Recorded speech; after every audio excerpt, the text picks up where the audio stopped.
ভারতবর্ষ দেশটা সনাতনী দেশ, যাকে বলে দেবভূমি। কে বলার কোনো দেখাও দুটো তফাৎ আছে মা আমার। মুখে বলা আর করে দেখা একবার স্বভাব, এটা তাদের স্বভাব। আমাকে কিছু নেই, এটা তাদের স্বভাব। একটা বড় বড় লাইন আমাদের রয়েছে, যেন হচ্ছে নরেন্দ্র কুমার মোদী।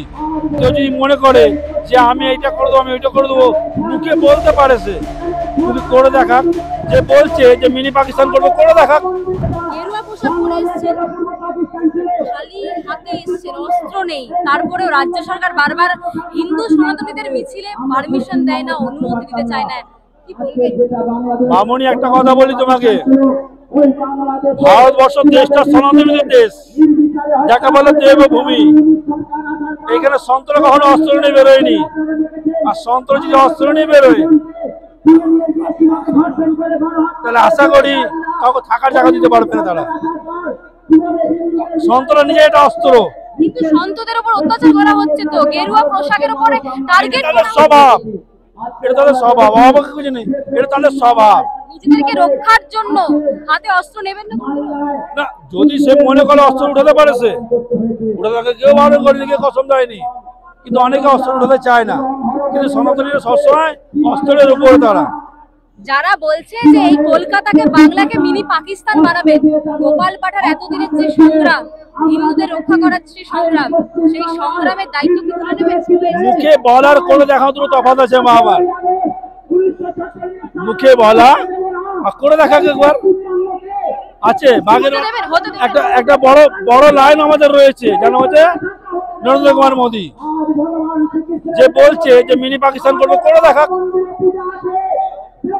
আশা করি সে মুখে বলতে পারে, কিন্তু বাস্তবে নয়। মনে মনে উনি জানেন যে হবে না, করে দেখাক তাকে, যদি করতে পারে তো খুব ভালো। जो कल करे सो आज, जो आज करे सो भी, जो अभी नहीं वो कभी नहीं। এই ভারতের মাটি দেবদের মাটি, দেবভূমিকে বলা হয়। এখানে ঋষিরা সন্তরা তার তপ সাধনা করে তারা দেশটাকে জাগিয়ে গেছে।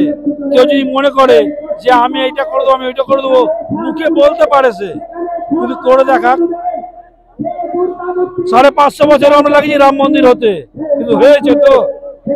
এরকম সব মঠ মন্দির আমাদের আসবে। ভারত হিন্দু রাষ্ট্র হবে?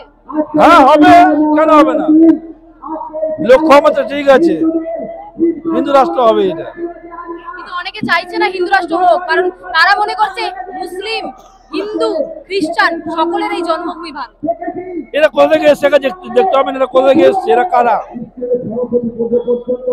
এরা কারা? তুমি একটা পুকুরকে বলতে পারবে পুকুরটা হয়েছে, নদীকে বলতে পারবে, সমুদ্রকে বলতে পারবে যে সমুদ্র কবে আবিষ্কার হয়েছে? এটা সনাতনী, একে আটকানো যাবে না। আরো ভালো ভালো খবর দেখতে সাবস্ক্রাইব করুন বাংলা হান্টের ইউটিউব চ্যানেল। বাংলা হান্টের আরো খবর দেখতে নজর রাখুন।